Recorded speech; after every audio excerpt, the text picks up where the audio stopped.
মামা, ওরা এই জায়গার পুরো চেহারাটাই বদল করে ফেলেছে মামা।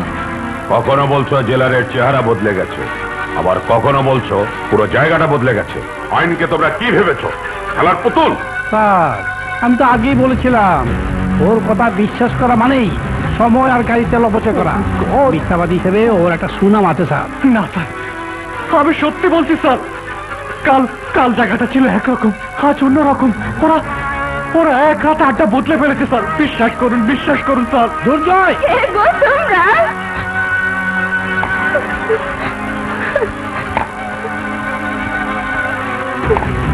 তুমি নিজেই পুলিশ আনছো?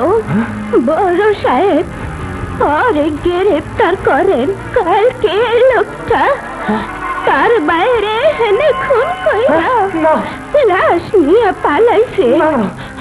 আমি বাধা দেওয়ার চেষ্টা করেও পারি নাই, কিন্তু স্যার ওর বাইরে রক্ত মাখা সাথ আমার কাছে এই যে। মিথ্যে কথা স্যার, ওই বুড়িও নিশ্চয় ওদের করে। স্যার ওরা আমাকে ফাঁসানোর জন্য চক্রান্ত করছে স্যার। Just a minute. হায় বুড়ি, যে লোকটি খুন হলো সে ওর ভাই, কি করে বুঝলে?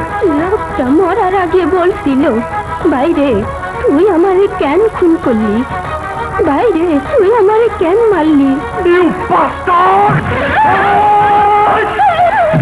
মিথ্যেবাদী, হারামজাদী, আমার ভাইকে কোথায় লুকিয়ে রেখেছিস বল।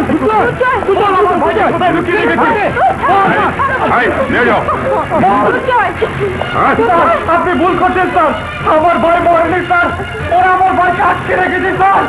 আমি আমার ভাইকে খুন করিনি স্যার। দোষ করিনি, ও খুন করিনি।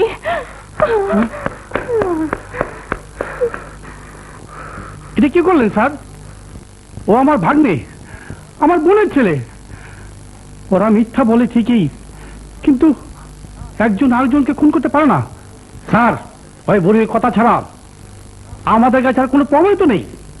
তোমার বোন বা ভাই বলে কোনো কথা নয়। ওই বুড়ি বলছে তার সামনে বিপ্লবকে খুন হতে দেখেছে, আর তাই যতদিন তোমার ভাগ্নে বিপ্লবকে খুঁজে পাওয়া না যাবে ততদিন দুর্জয় পুলিশ কাস্টডিতে থাকবে। That's an order. Thank you sir.